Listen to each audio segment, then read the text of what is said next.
Mengapa Tuhan tidak membawa kita ke kerajaannya saat dia kembali? Dan mengapa dia masih harus melakukan penghakiman di akhir zaman? Dosa-dosa kita sudah diampuni karena kita percaya kita diselamatkan oleh kasih karunia Tuhan. Jadi kita tidak mungkin dihakimi saat dia datang kembali. Dosa-dosa kita mungkin sudah diampuni, tetapi kita tetap tidak bisa menyangkal bahwa kita melakukan dosa sepanjang hari dan mengakuinya di malam hari. Kita masih jauh dari disucikan dan jauh dari menaati Tuhan dan mengikuti jalannya. Tuhan itu kudus. Bagaimana dia bisa memperbolehkan mereka yang sering berbuat dosa dan menolaknya untuk masuk kerajaan surga?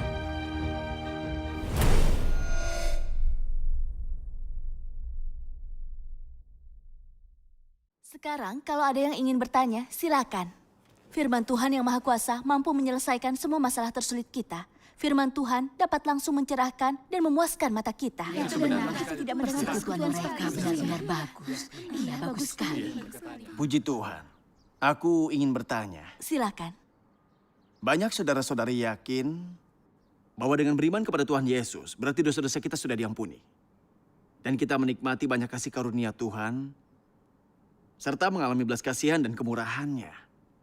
Tuhan Yesus Kristus tidak memandang kita sebagai pendosa. Jadi seharusnya kita langsung diangkat ke kerajaan Tuhan. Ya, bagus sekali. Lalu, mengapa Tuhan tidak membawa kita ke kerajaannya saat dia kembali? Dan mengapa dia masih harus melakukan penghakiman di akhir zaman? Apakah penghakiman Tuhan itu untuk menahirkan dan menyelamatkan seluruh umat manusia? Atau untuk membunuh dan menghukum kita? Banyak orang yang belum memahami ini. Jadi saudara-saudari, bisakah kalian menerangkan lebih jauh tentang ini? Tentu. Tunggu, kalian mengatakan kalau Tuhan sudah datang untuk melakukan penghakimannya di akhir zaman. Tapi, Tuhan Yesus pernah memberikan janji ini kepada kita. Dan jika aku pergi dan mempersiapkan tempat untukmu, aku akan datang kembali dan menyambut engkau. Supaya di mana aku berada, disitulah engkau juga berada. Amin. Tuhan akan datang kembali dan membawa kita langsung masuk ke kerajaan surga. Lalu bagaimana dia bisa menghakimi kita? Puji Tuhan. Dosa-dosa kita sudah diampuni karena kita percaya kita diselamatkan oleh kasih karunia Tuhan. Jadi kita tidak mungkin dihakimi saat dia datang kembali. Saudari Diau, Saudari Lai, dosa-dosa kita mungkin sudah diampuni. Tetapi kita tetap tidak bisa menyangkal bahwa kita melakukan dosa sepanjang hari dan mengakuinya di malam hari. Kita masih jauh dari disucikan dan jauh dari menaati Tuhan dan mengikuti jalannya. Alkitab berkata, karena itu jadilah kudus, sebab aku ini kudus. Tuhan itu kudus dan benar. Kita begitu kotor dan rusak. Bagaimana kita bisa masuk kerajaan surga? Sekarang, kita mendapatkan kesempatan bagus untuk mencari kebenaran. Mari minta saudari-saudari dari gereja Tuhan Yang Maha Kuasa ini menjelaskan aspek kebenaran yang ini. Baik. Penetua Peng, pertanyaan yang kau ajukan sangat realistis. Sekalipun Tuhan sudah mengampuni dosa-dosa kita sehingga kita pun ditebus. Namun dari sudut pandang Tuhan, kita masih kotor dan rusak. Memiliki terlalu banyak dosa dan belum ditahirkan. Diampuni berarti kita tidak akan dihukum oleh Taurat. Itulah maksud yang sebenarnya diselamatkan oleh kasih karunia. Tuhan mungkin sudah mengampuni dosa-dosa kita dan melimpahkan banyak kasih karunia atas kita. Mengizinkan kita menikmati kedamaian dan kebahagiaan tertentu. Memberi kita hak untuk berdoa dan berkomunikasi dengan Tuhan. Tapi yang tidak bisa disangkal adalah bahwa kita masih sering berbuat dosa kepada Tuhan dan belum mencapai kekudusan. Kita masih membutuhkan Tuhan datang di akhir zaman untuk sepenuhnya menahirkan dan menyelamatkan kita. Jadi, pekerjaan penebusan Tuhan Yesus hanyalah merintis jalan untuk penghakiman Tuhan di akhir zaman. Rencana Tuhan untuk menyelamatkan manusia tidak berakhir di sana. Ini harus kita pahami. Iya. Sebelumnya kalian bertanya kepada kami, mengapa setelah kita diampuni, kita masih tetap tidak mampu menahan diri saat kita begitu sering melakukan dosa. Dan sepertinya tidak mampu berhenti hidup dalam dosa. Iya, pertanyaan itu sudah lama membingungkan kami. Ini semua karena kita dirusak oleh iblis terlalu dalam. Hingga kita semua menjadi bersifat keiblisan dengan watak keiblisan. Itu sebabnya kita tidak bisa berhenti melakukan begitu banyak dosa. Iya. Kalau sifat jahat kita tidak dihilangkan, kita masih akan berbuat dosa, bahkan sesudah diampuni. Maka kita tidak akan mampu mencapai kesesuaian dengan Tuhan. Karena itu Tuhan Yesus Kristus mengatakan dia akan datang kembali, agar dia dapat menahirkan kita dengan penghakimannya di akhir zaman dan menyelamatkan seluruh umat manusia. Seperti yang dikatakan Tuhan yang Maha Kuasa, sebelum manusia ditebus, banyak racun iblis yang telah tertanam kuat di dalam dirinya. Setelah ribuan tahun dirusak oleh iblis di dalam diri manusia, terdapat sifat dasar yang selalu menolak Tuhan. Oleh karena itu, ketika manusia telah ditebus, manusia mengalami tidak lebih dari penebusan, di mana manusia dibeli dengan harga yang mahal. Namun sifat beracun dalam dirinya masih belum dihilangkan. Manusia masih begitu tercemar sehingga harus mengalami perubahan sebelum layak untuk melayani Tuhan. Melalui pekerjaan penghakiman dan hajaran ini, manusia akan sepenuhnya menyadari substansi mereka sebenarnya yang najis dan rusak. Mereka akan dapat sepenuhnya berubah dan menjadi tahir. Hanya dengan cara ini, manusia dapat dilayakkan untuk kembali menghadap tahta Tuhan. Semua pekerjaan yang dilakukan sekarang ini bertujuan agar manusia dapat ditahirkan dan diubahkan melalui penghakiman dan hajaran oleh firman-Nya, serta melalui pemurnian, manusia dapat mengenyahkan kerusakan dirinya dan disucikan. Daripada menganggap tahap pekerjaan ini sebagai tahap penyelamatan, lebih tepat menganggapnya sebagai tahap pekerjaan penyucian. Sebenarnya, tahap ini merupakan tahap penaklukan dan juga tahap kedua penyelamatan. Manusia dijadikan milik Tuhan melalui penghakiman dan hajaran oleh firman Tuhan. Melalui penggunaan firman untuk memurnikan, menghakimi, dan menyingkapkan semua kekotoran, gagasan, motif, dan harapan pribadi dalam hati manusia akan sepenuhnya tersingkap. Akan kubacakan firman Tuhan lebih lanjut. Tuhan yang Maha Kuasa berfirman, dosa manusia dapat diampuni melalui korban penghapusan dosa. Tetapi manusia belum mampu menyelesaikan masalah. Bagaimana ia dapat untuk tidak lagi berbuat dosa? Dan bagaimana agar sifat dosanya dapat dibuang sepenuhnya dan diubahkan? Dosa manusia diampuni karena pekerjaan penyalipan Tuhan. Tetapi manusia tetap hidup dalam watak lama iblis yang rusak. Dengan demikian, manusia harus sepenuhnya diselamatkan dari watak rusak iblis. Sehingga sifat dosa manusia sepenuhnya dibuang dan tidak akan pernah lagi berkembang, sehingga memungkinkan watak manusia berubah. Hal ini mengharuskan manusia memahami jalan pertumbuhan dalam kehidupan, jalan hidup, dan cara untuk mengubah wataknya. Hal ini juga mengharuskan manusia untuk bertindak sesuai dengan jalan ini, sehingga watak manusia dapat secara bertahap diubahkan dan ia dapat hidup di bawah cahaya terang dan dapat melakukan segala sesuatu sesuai dengan kehendak Tuhan.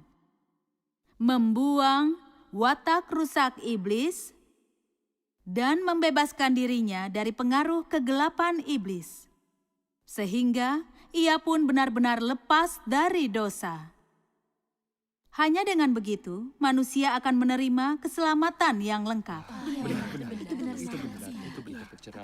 Karena itu, setelah tahap itu selesai, masih ada pekerjaan penghakiman dan penghajaran. Tahap ini akan menyucikan manusia melalui firman, sehingga manusia akan memiliki jalan untuk mereka ikuti. Tahap ini lebih bermakna dan lebih berbuah dibandingkan tahap sebelumnya. Karena sekarang, firman-Lah yang secara langsung membekali hidup manusia. dan memampukan watak manusia untuk sepenuhnya diperbarui. Ini adalah tahap pekerjaan yang lebih menyeluruh. Perkataan Tuhan yang Maha Kuasa sangat jelas. Pada zaman kasih karunia, Yesus hanya melakukan pekerjaan penebusannya. Dosa-dosa manusia diampuni karena keyakinan mereka. Tapi sifat berdosa mereka belum dihilangkan. Sifat berdosa manusia adalah sifat iblis. Itu sudah mengakar jauh di dalam hati manusia dan telah menjadi hidup mereka. Itulah sebabnya manusia tak bisa menahan kecuali menyerah pada dosa dan mencoba menentang Tuhan. Sifat iblis manusia adalah alasannya di balik perlawanannya pada Tuhan. Dosa-dosa manusia dapat diampuni. Tapi bisakah Tuhan juga mengampuni sifat keiblisan mereka? Kami tidak yakin. Tidak dapat melihat Tuhan. Sifat iblis kita secara langsung menentang Tuhan dan bermusuhan dengan kebenaran. Tuhan tidak akan pernah mengampuni itu. Karena itu, agar Tuhan sepenuhnya menyelamatkan manusia dari belenggu sifat iblis mereka, Dia harus menghakimi dan menghajar semua umat manusia. Penghakiman Tuhan di akhir zaman menyasar sifat dan watak iblis yang masih ada di dalam hati manusia. Benar. Karena sudah mengetahui hal itu, kalian mungkin berpikir, bisakah sifat iblis itu dihapus hanya melalui penghakiman dan hajaran? Bisakah kita melalui penderitaan, mengalahkan keinginan tubuh dan mengendalikan diri, lalu menghilangkan sifat keiblisan ini? Jelas tidak. Lihatlah banyak orang suci di sepanjang sejarah yang membayar harga melalui penderitaan dan pengendalian. Semuanya ingin lepas dari belenggu dosa mereka dan mengalahkan kedagingan mereka sendiri. Berapa banyak dari mereka bisa mengalahkan iblis dan sungguh-sungguh taat kepada Tuhan? Hampir tidak ada. Bahkan jika mereka dapat melakukannya, mereka adalah orang-orang khusus yang disempurnakan Tuhan. Tapi berapa banyak orang yang melakukan ini? Ini karena tidak ada penghakiman dari Tuhan, sehingga sifat berdosa tidak pernah dapat ditahirkan. Jadi watak manusia tidak bisa benar-benar berubah. Satu fakta ini cukup membuktikan menggunakan cara-cara manusiawi tidak bisa menolong kita menghilangkan sifat keiblisan. Iya. Manusia akhirnya harus melalui penghakiman, hajaran, percobaan, dan sedikit pemurnian dari Tuhan sebelum mereka memperoleh kebenaran dan akhirnya menerima jalan kehidupan yang kekal. Itu satu-satunya cara menghilangkan sifat keiblisan manusia.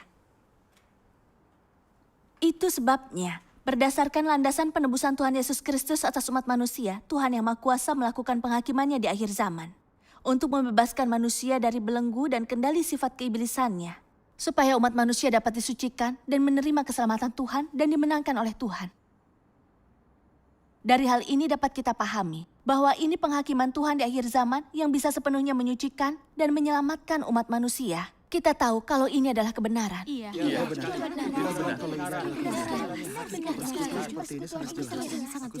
Puji Tuhan. Selama bertahun-tahun, kami mengaku dosa dan bertobat. Lalu berusaha untuk tidak berdosa dan menyenangkan Tuhan. Tapi aku tidak tahu mengapa kita selalu gagal. Sekarang, setelah mendengar yang kalian katakan, akhirnya aku mengerti. Pekerjaan penebusan Tuhan kita Yesus Kristus adalah untuk mengampuni dosa-dosa kita. Tapi bukan untuk mengampuni sifat berdosa kita. Kita akan berbuat dosa karena kita memiliki sifat ini. Kalau sifat keiblisan ini tidak dihilangkan, kita akan dengan sendirinya menolak Tuhan. Sepertinya, untuk menghilangkan sifat ini, lalu diselamatkan dan masuk ke dalam kerajaan Tuhan, kita harus menerima pekerjaan penghakiman dan hajaran Tuhan di akhir zaman. Saudariku, apa yang kalian beritakan dengan kami hari ini telah sangat membangun bagi kami. Saudari, apa yang kalian bagikan kepada kami hari ini sangat masuk akal. Tapi kami tetap memandang Tuhan sebagai pengasih dan penyayang. Tuhan akan mengampuni semua dosa kita dan kasih karunia-Nya cukup untuk kita nikmati. Menurutku, Dia tidak perlu datang kembali untuk melakukan penghakimannya. Ya, aku juga sependapat. Kalau kita tetap harus menghadapi penghakiman saat Tuhan kembali, bukankah itu artinya kita akan dikutuk? Akankah kasih karunia-Nya tetap benar-benar menjadi kasih karunia? Tuhan adalah pengasih dan penyayang. Kedatangannya kembali bukan untuk menghakimi para pengikutnya. Saudari-saudari, iya dosa kita telah diampuni oleh Tuhan. Kita juga menikmati banyak dari kasih karunia-Nya. Tapi apakah artinya kita tidak memiliki dosa? Apakah itu membuktikan bahwa kita memenuhi syarat untuk memasuki kerajaan Tuhan? Tuhan itu kudus. Bagaimana Dia bisa memperbolehkan mereka yang sering berbuat dosa dan menolaknya untuk masuk kerajaan surga? Saat Tuhan kembali dan menjatuhkan penghakimannya untuk melahirkan manusia, apakah kalian tidak akan menerimanya? Membatasi Tuhan dan mencoba untuk menghakimi pekerjaan Tuhan berarti menyinggung dan menolak wataknya. Tuhan sudah memeriksa kita. Kalian benar, kita tidak bisa membuat kesimpulan seperti itu. Kita semua sadar bahwa penghakiman akhir Tuhan merupakan kesempatan terbesar untuk menyelamatkan umat manusia yang rusak. Kalau kita tidak mengalami penghakiman Tuhan, maka sifat iblis kita tidak akan pernah hilang. Dan kita tidak akan mampu berpaling kepada Tuhan dan dimenangkan olehnya. Lalu kita tidak akan mampu menikmati janji Tuhan atau menerima tempat tujuan yang baik. Fakta yang tidak bisa disangkal oleh orang yang percaya. Tapi sekarang banyak orang yang tidak mengerti. Apa arti di balik penghakiman dan hajaran Tuhan? Apakah penghakiman Tuhan benar-benar menghukum manusia atau menyelamatkan kita? Ini mengharuskan kita untuk mengetahui pekerjaan Tuhan menyelamatkan manusia. Dengan demikian kita dapat memahami kehendak-Nya. Mari kita baca beberapa ayat dari firman Tuhan. Iya. Tuhan yang Maha Kuasa berfirman, "Jadi melalui apa kesempurnaan manusia bisa dicapai? Melalui watak-Nya yang benar." Watak Tuhan terutama terdiri dari kebenaran, murka, keagungan, penghakiman, dan kutukan. Penyempurnaannya akan manusia terutama dicapai melalui penghakiman. Sejumlah orang tidak paham dan bertanya, mengapa Tuhan hanya bisa menjadikan manusia sempurna melalui penghakiman dan kutukan? Mereka berkata bahwa jika Tuhan mengutuk manusia, bukankah manusia akan mati? Jika Tuhan menghakimi manusia, bukankah manusia akan terhukum? Lalu bagaimana ia masih bisa disempurnakan? Demikianlah perkataan orang yang tidak mengenal pekerjaan Tuhan. Yang Tuhan kutuk adalah ketidaktaatan manusia, dan yang dihakiminya adalah dosa-dosa manusia. Walaupun dia berbicara dengan keras dan tanpa memperhatikan perasaan sedikit pun, dia mengungkapkan segala sesuatu yang ada di dalam diri manusia. Dan melalui perkataan yang keras ini, dia mengungkapkan apa yang penting di dalam diri manusia. Namun, melalui penghakiman seperti itu, Dia memberi manusia pengetahuan yang besar akan hakikat kedagingan. Dan dengan demikian, manusia tunduk kepada ketaatan di hadapan Tuhan. Engkau sekalian hidup dalam tempat dosa dan kebejatan. Engkau sekalian adalah orang yang bejat dan berdosa. Saat ini, engkau sekalian bukan hanya dapat melihat Tuhan, tetapi yang terlebih penting, engkau sekalian telah menerima hajaran dan penghakiman. Menerima keselamatan yang sedalam itu. Dengan kata lain, menerima kasih Tuhan yang terbesar. Segala yang Dia lakukan adalah kasih sejati bagimu sekalian. Dia tidak memiliki niat jahat. Karena dosamulah, Dia menghakimimu. Supaya engkau memeriksa dirimu sendiri dan menerima keselamatan yang luar biasa ini. Semua ini dilakukan untuk membentuk manusia. Dari awal sampai akhir, Tuhan telah melakukan semua yang dapat dilakukannya untuk menyelamatkan manusia. Dan yang jelas Dia tidak mau menghancurkan manusia sama sekali, manusia yang Dia ciptakan dengan tangannya sendiri. Kini, Dia telah datang ke antara engkau sekalian untuk bekerja. Bukankah ini bahkan keselamatan yang lebih besar lagi?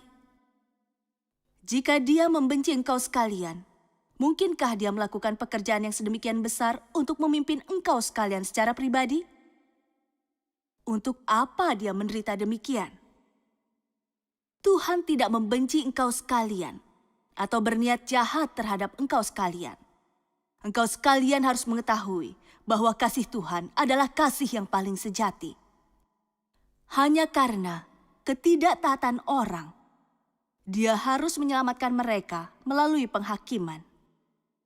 Jika tidak demikian, mereka tidak akan dapat diselamatkan. Izinkan aku bacakan. Tuhan yang Maha Kuasa berfirman, dalam pekerjaan terakhirnya untuk mengakhiri zaman, salah satu watak Tuhan ialah menghajar dan menghakimi. Dengan watak ini dia menyingkapkan segala sesuatu yang tidak benar untuk menghakimi semua orang secara terbuka dan menyempurnakan mereka yang mengasihinya dengan hati yang tulus. Watak seperti inilah yang dapat mengakhiri zaman. Akhir zaman telah tiba. Semua makhluk ciptaan akan dikelompokkan menurut jenis mereka dan dibagi ke dalam kategori berbeda berdasarkan sifat mereka. Ini saat ketika Tuhan mengungkap kesudahan manusia dan tempat tujuan mereka. Jika manusia tidak mengalami hajaran dan penghakiman, tidak akan ada jalan untuk mengungkap ketidakpatuhan serta ketidakbenaran mereka. Hanya melalui hajaran dan penghakimanlah kesudahan semua makhluk ciptaan bisa diungkapkan. Manusia hanya menunjukkan warna aslinya ketika ia dihajar dan dihakimi. Yang jahat akan dikumpulkan bersama yang jahat, yang baik dengan yang baik. Dan semua manusia akan dikelompokkan berdasarkan jenis mereka. Melalui hajaran dan penghakiman, kesudahan semua ciptaan akan diungkap. Sehingga yang jahat bisa dihukum dan yang baik diberikan upah. Dan semua orang menjadi tunduk di bawah kekuasaan Tuhan. Semua pekerjaan ini harus dicapai melalui hajaran dan penghakiman yang benar. Karena kerusakan manusia telah mencapai puncak dan ketidakpatuhan mereka semakin parah. Hanya watak Tuhan yang benar yang pada prinsipnya adalah termasuk hajaran dan penghakiman serta diungkapkan di akhir zaman yang bisa benar-benar mentransformasi dan melengkapi manusia. Hanya watak ini yang bisa menyingkap kejahatan dan menghukum semua yang tidak benar dengan keras. Selama akhir zaman, hanya penghakiman yang benar yang dapat mengelompokkan manusia menurut jenisnya dan membawa manusia ke dalam dunia baru. Dengan kata lain, seluruh zaman diakhiri melalui watak Tuhan yang benar, yakni menghakimi dan menghajar.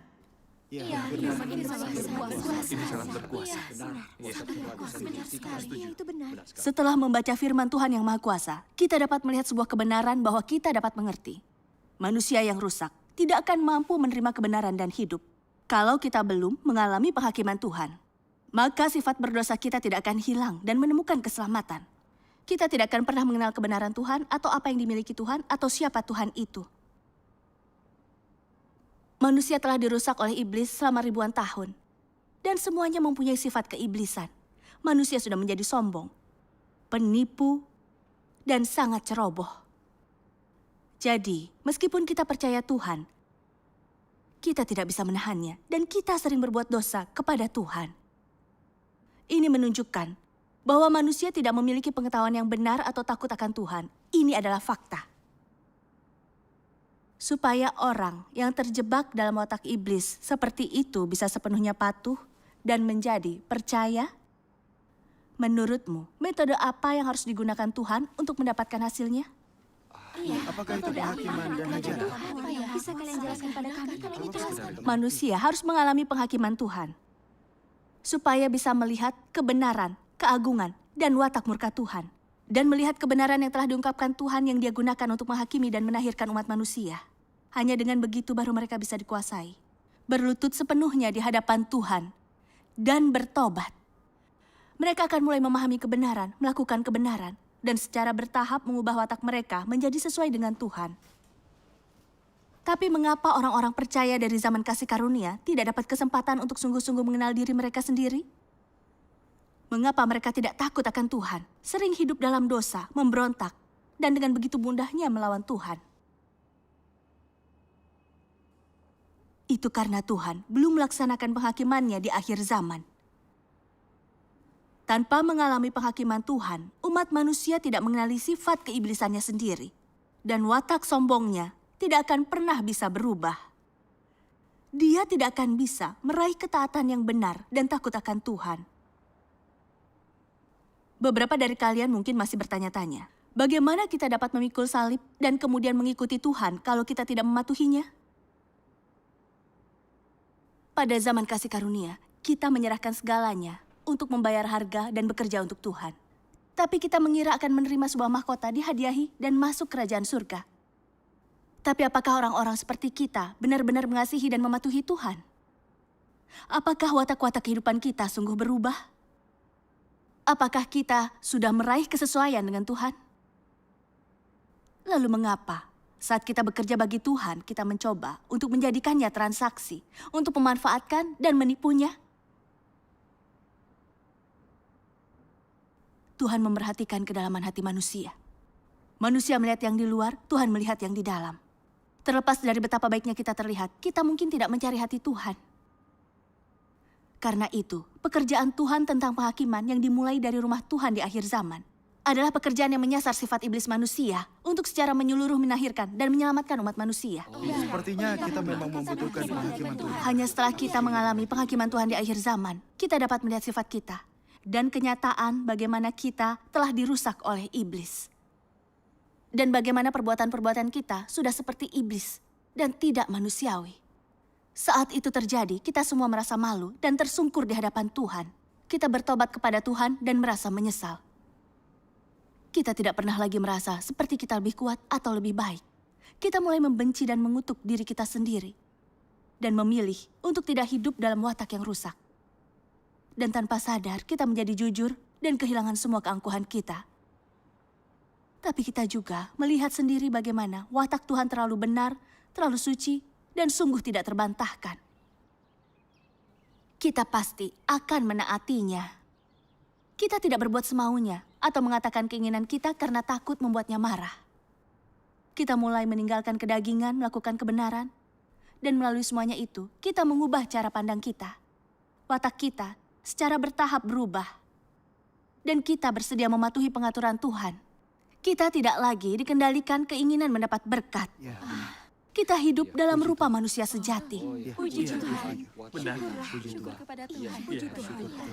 Setelah kita mengalami penghakiman Tuhan, kita semua benar-benar menghargai bahwa Tuhan yang Maha Kuasa berfirman untuk menghakimi kita dan menghajar kita.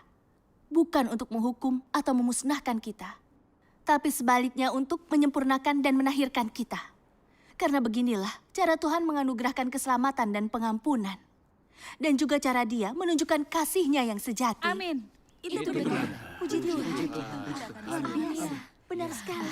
Persekutuan mereka sungguh praktis. Iya, puji Tuhan.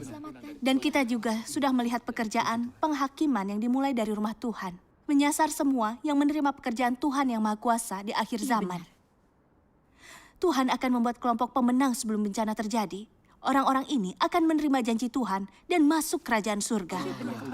Syukur kepada Tuhan. Sementara bagi orang-orang yang jahat, yang menolak Tuhan, Tuhan tidak akan melakukan penghakiman atas diri mereka.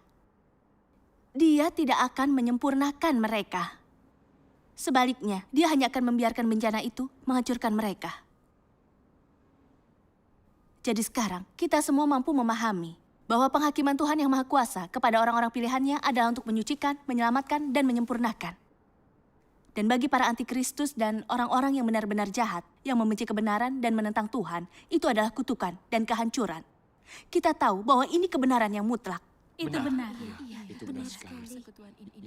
Persekutuan hari ini telah mencerahkan hatiku. Pemikiranku tentang penghakiman Tuhan di akhir zaman penuh dengan gagasan palsu. Dulu aku memandang penghakiman Tuhan sebagai hukuman dan kutukan bagi manusia.